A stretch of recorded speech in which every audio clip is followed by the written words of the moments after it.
All men have egos. We brought up to be ego, we brought up to be strong, we brought up to be tough. We brought up to do all these things that, we brought up to the man supposed to be the backbone of the family. You know, we come up through it from years to generation. And as we go through that, we come through and we're raising our kids. And as we raise our kids, we forget that no one wants a bad child. So we do a whole lot of things that is kind of against the norm. I guess we call it to protect our own ego. And so what I've learned for is raising kids. I've raised kids myself, had kids. I would say I did a good job, but I would say that I probably could have did a better job if I know what I know today. But what I've learned is that I have not lost anything, but I have gained wisdom. And wisdom is the key to teaching your future. And when I say that, it's this. And it's because of this. In order to be wise, you have to be gone through things. But in order to, after you've gone through these things, you got to be willing to give these things away. One man's trash, our life, as bad as it was, can be another young man's treasure. Because if he can hold on to what we're teaching. And it goes back, I was talking earlier today about the book of Psalms and the book of Proverbs. Psalms is all about David. But it's so funny that the next book that comes in line is about David's son taking over. And he said, now this is, my son, and he was there to teach the people how to live.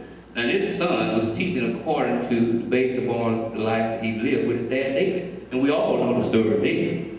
So we can imagine what this son had gone through during his days of life. He had to be seen some things through David, his dad. And so in doing these things, I'm here to say the same thing here. We've seen some things in our life. And but the reason we're not able to reach out and grab the children of our life when we want to is because one or two things: we're going to be the same, or we're going to be afraid to do anything different.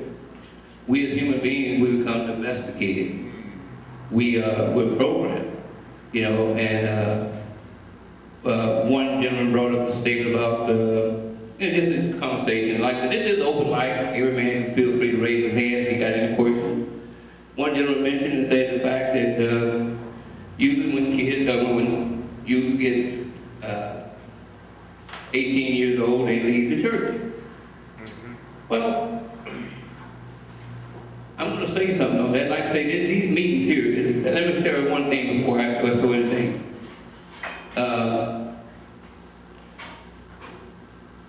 The intent of this luncheon is to inform, enlighten, and inspire others about the possible freedom to those still suffering, and to inform friends and family members of such.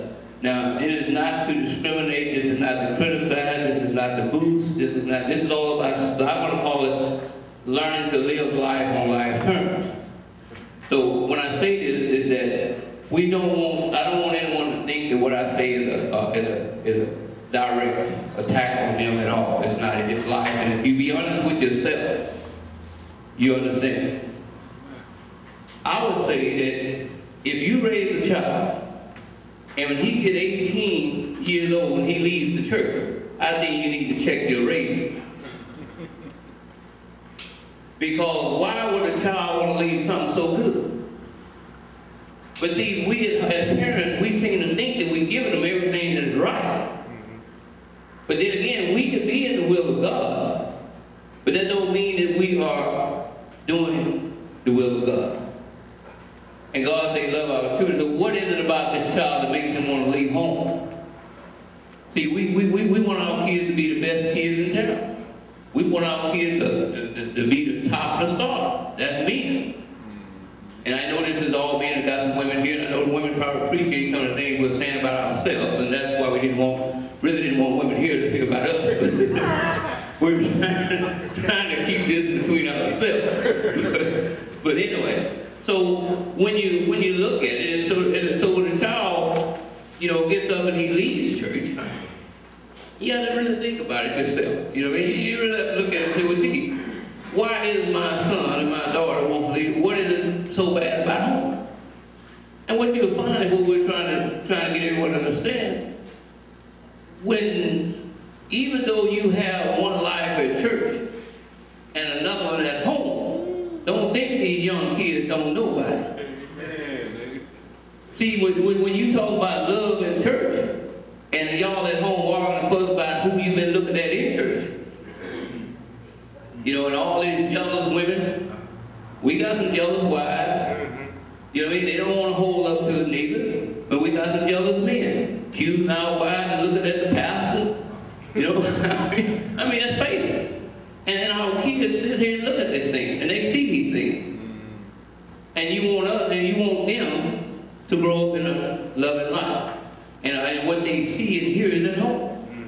So how do we resolve those problems? It starts with us, being honest. But we have to look, see, in other words, another thing, and this is all, we're going to talk a lot about this whole thing, and I want everyone's input on this. Reason I'm trying to throw it all out, we can pick up on any conversation.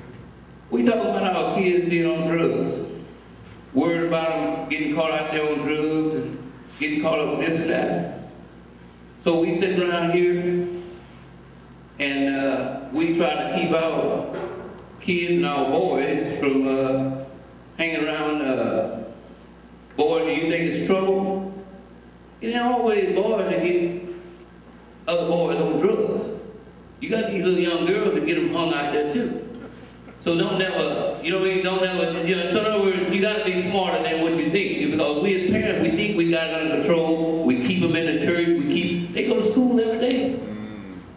They got more time to figure us out than we got to figure them out. We out there on our job. They at school with these kids talking every day about my parents, my dad, my mom. You know, but we don't want to accept that. So how do we answer? What's the answer to these things? We have to learn to be parents to our kids. Now, this comes, what we're talking about today comes late for a lot of us, even myself. My kids are grown. Made a lot of errors, a lot of mistakes. I gained a lot of wisdom, so that's why I'm free today. See, I don't have to sit around here and wonder and worry about the bad life and why my child went this way. I got sons and daughters that we hardly talk. But I have no problem with that. Now, the reason I say that is this. Because I understand that God has a purpose and a plan for every man's life.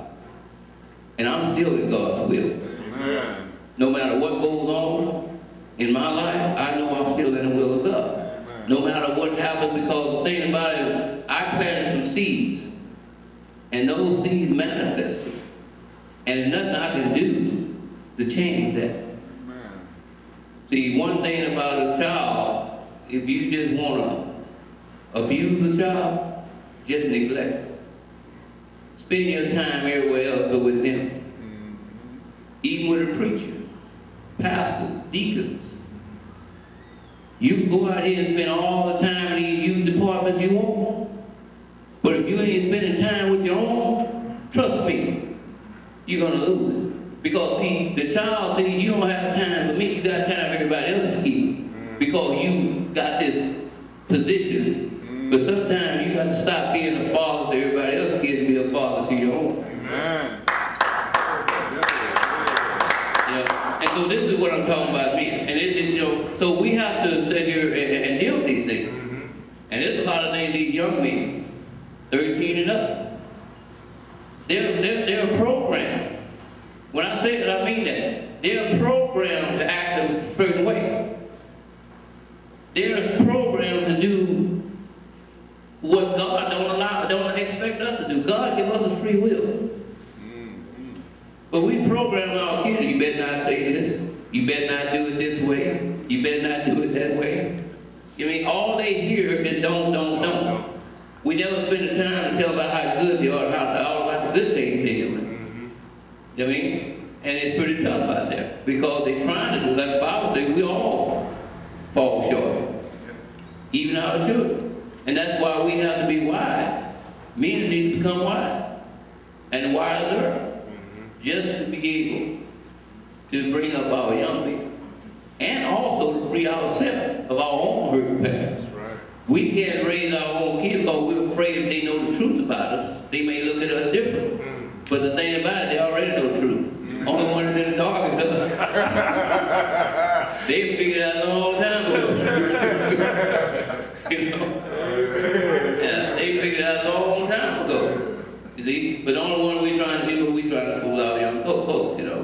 And so, so you look at it and say, well, what do I do? Well, God is a merciful God. And the thing about it, He gives all of us a second chance. Yes. We got grandkids now, great grandkids.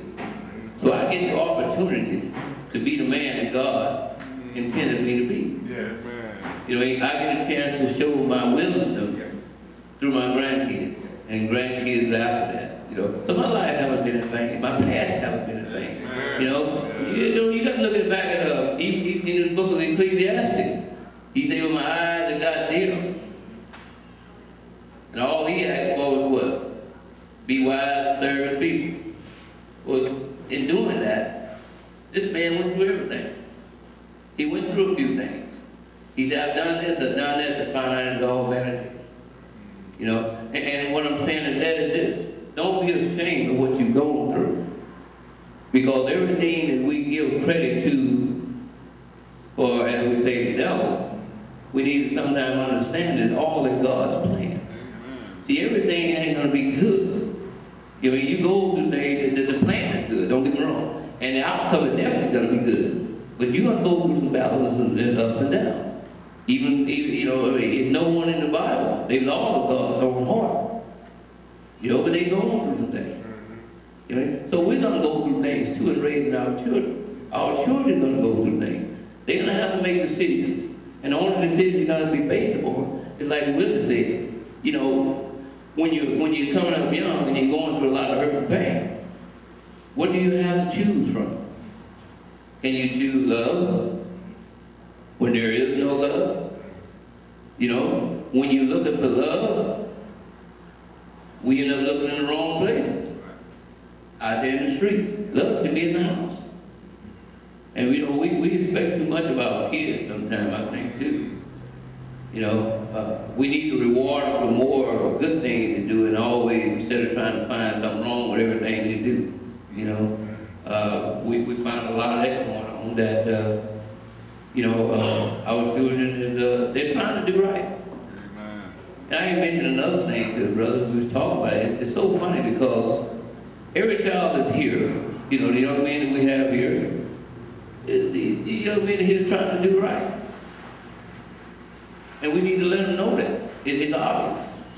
So why are we so quick to tell about all the wrong and all the wrong they can get into and this and that and that and that? Why are we not, the Bible says, be not conformed to this world, but be reconformed by the renewing of your mind. Yeah.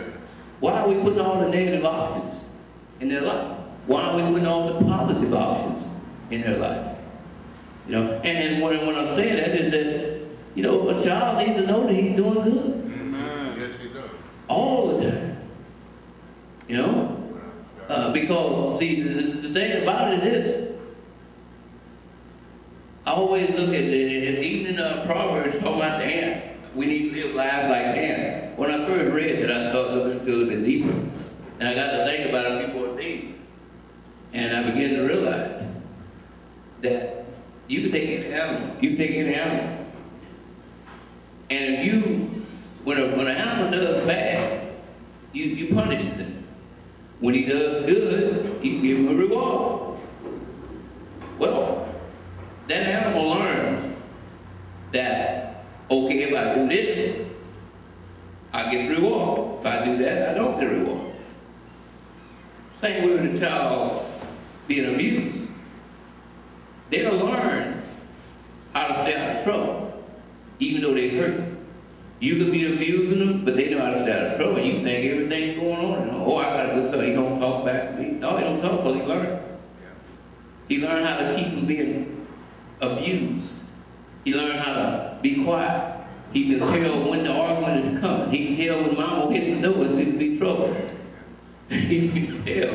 Yeah. And he learns.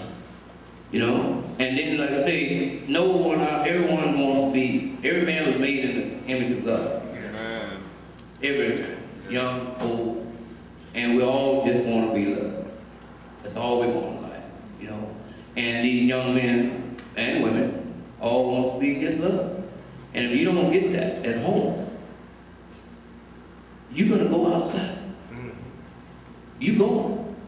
Same way at home. You know, you say, oh, I'm trying to keep him out of trouble, so I discipline him, or I give him this here, but that's true. We have to. Men are supposed to discipline, and women are supposed to supervise their children.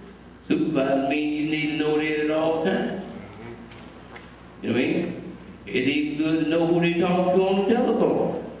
You need to know who their friends are, who they're on a conversation on the phone with. You know, what's so important you got to go sit in the closet and talk. You know, what kind of conversation is that? But you don't want to hurt their feelings, so you just let them go head on. So you condone them to do what you know is not right. Conversation can't be that good at 13 years old when you got to be sitting in the closet. It can't be that righteous. You know? So we're doing that, and we're talking about that. And we're going to be getting ready to eat here in a moment, and then after then, we'll have a conversation. But, you know, we're hoping that everyone will have, it's an open mic conversation. We hope that everyone will participate. And we like to hear every man's input and insight, because, you know, we as men, we have things about us we're wondering about. We don't have it all together. If we had it all together, if we thought we had it all together, we wouldn't be here.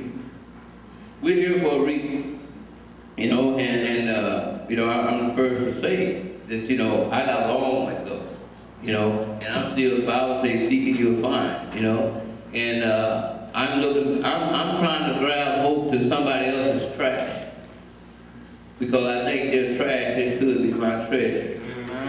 You see, so I want all the trash you got out there, because I want to be able to understand, because like I said, I still got grandkids to raise. And I sure don't want to raise them the way I didn't raise my own. I'm just straight out right, you know. I mean, she turned out to be good, but I think that, like I say, I'm talking about inner peace. I need to feel good within myself. That's right. I mean, she's in God's hands now. My son, they're in God's hands. But I still got God with me, and I got to live within myself. I got to live free within me. You know, I have to live free within me. I can't go on in life worried about, well, you know, what did I do wrong? I didn't do anything wrong. You know? I went through a life that God had in store for me. And until you can accept and believe that, you'll feel guilty the rest of your life. God has a purpose and a plan for every man's life, and that's why we're here. Yes. That's the reason we're here. We're serving our purpose. We're educating, we're teaching, and we're sharing, you know? And I know it's a lot of things. Now there's another thing. I don't know about everyone. It's a lot of people, and I found this out. A lot of people, not even necessarily have to be, I mean, just normal people. We call them normal because maybe they've never been on drugs, never been locked up in jail. But they got so many questions in their head that they want to know. Because they either have some loved one somewhere going through something. You may not have never been in jail or on drugs, but I guarantee you somebody in your family is going through it, or is going through it. That's without a doubt. And the only way you're going to help them is get it from the horse's mouth, as we used to say. You know, you get it from the horse's mouth. These days that we're having, these lunches that we're having, it's coming from the horse's mouth. A lot of young brothers that are strong here. You know, it frees them when they talk.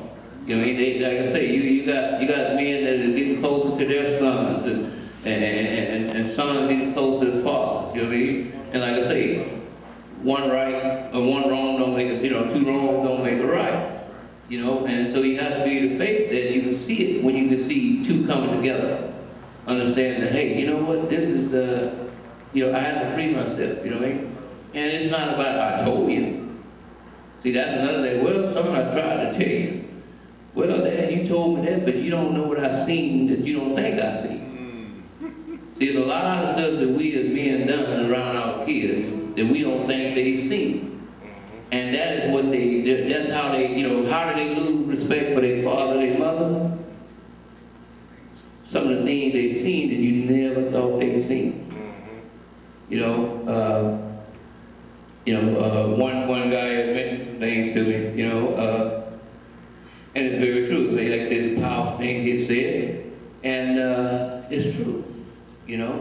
How do you when you see your father abusing or mistreating your mother that you love so much, the woman has carried you for 9 months, and then he's gonna tell you, you respect me, I'm your father. How does a young man do that and not have resentment? We say, pray to God. You know, God is in every man's life. You got breath, you got God. And I'm pretty sure that if it's anything, that son, that kid is probably praying that God take his arm off so he never hit my mom again. We know that ain't real neither. Y'all follow what I'm saying? God ain't fixing to cut the man's hand off, you know, to keep from hitting mom. So what I'm saying, don't ever think a child don't pray when they live in these rough environments. And it don't have to be that rough. It is anywhere there is no love in a household, there's trouble. You know? And when you have 365 days in a year, and 300 of them is nothing purely of hell, and you trying to save your faith in your life because of your faith in your religion, you're losing your child at the same time, don't even realize it. I've seen that happen. I'm not saying go get a divorce or whatever. I'm trying to say we need to work closer to God. You need to, you know, stay connected with your source, which is God. God has to be your source. Amen. And anything you do, you know, I mean, this is not about a religious thing. It's just a real thing. You know, this is just about men, period. You know, every one of us sitting up here knows exactly what I'm talking about. We've all prayed hard in some areas, and I just don't want these young men to grow up thinking that life is just easy as a prayer. And your daddy knows what he's talking about. It's more than that. You know what I mean? You gotta understand that God still has the final say. But he will never leave you or forsake you. I don't care what you go through in life. You got to know that you know what you know. And that God will never leave.